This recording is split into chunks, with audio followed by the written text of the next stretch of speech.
Hello there, it's Caroline here from Useful Graphic Design Tutorials. In this video I'm going to show you how to take an EPS file and convert it into a PDF file so that we can then open it in Inkscape, because Inkscape does not open EPS files. So here's my desktop, and in actual fact this file here that you can see looks like it might be a Photoshop Elements file, but if I right click on it and check properties, you'll see that it's in fact an EPS file. What we need to do first of all is to go to the Zamzar site, and Zamzar is Z-A-M-Z-A-R,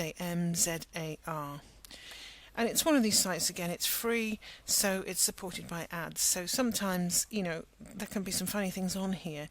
Just be careful where you sort of click. Here's the sort of dashboard and the steps that you need to take.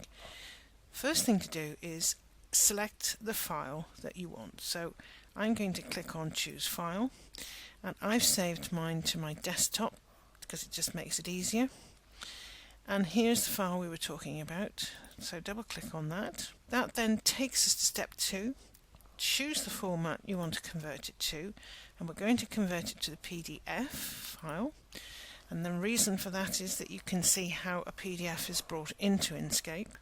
Third step is to enter the email address to receive the converted file, and the fourth step is to press convert, and it's now doing its stuff, and the next thing it's going to say is go to your email and check. So here we are in Zamzar, and it has now told me that the file is completely uploaded, and they're going to let me know through email when it's downloaded. So the next thing to do really is to go over to email. And here we are. We've got the Zamzar conversions. It's telling us that it's converted it, and if we look there, we've got two options really. You can sign up so you don't have to wait for the conversions to happen, larger conversions, etc., but that is a paying service. The free service is down here where it says alternatively click on the following link to upload a copy of your converted file. So click on there. That then brings us back into Zamzar, and then we click the download link here.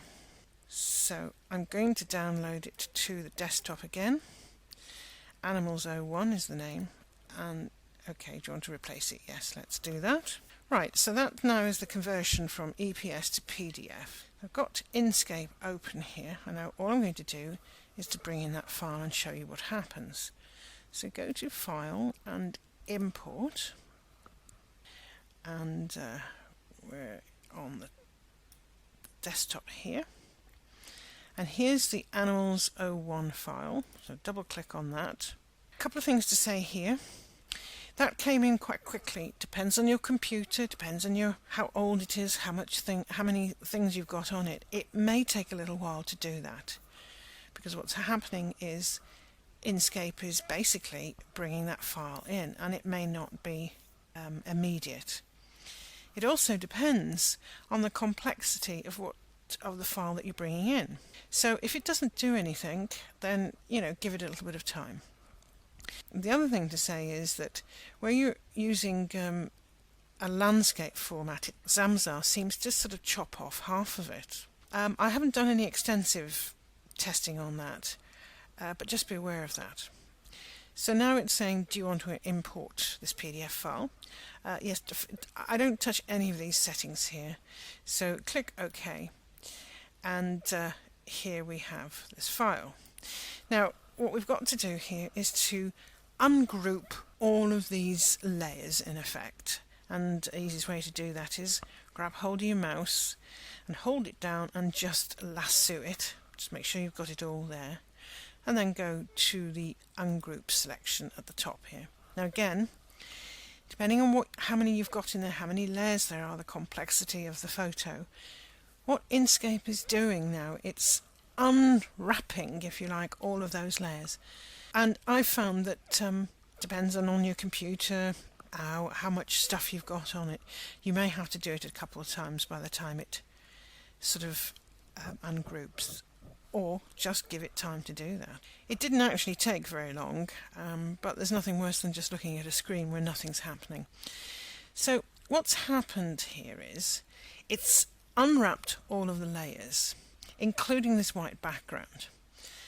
Let me just show you that again. You rubber band it, now it's brought it in, you rubber band it, and you can sort of just about see some of those being picked out. So let's just zoom in and highlight something in particular, this dog.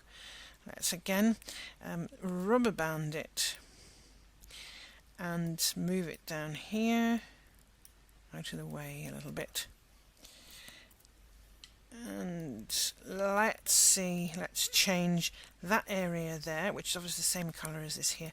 Let's change that colour there and make it yellow. I'm quite sure why you'd want to do that, but I just want to illustrate to you how all the various layers have now been ungrouped, and this is where you can consequently change.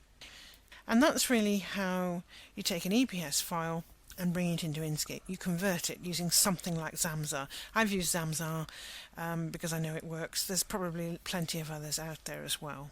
And that's it basically. So I hope you found that useful, and we'll see you next time. Bye for now.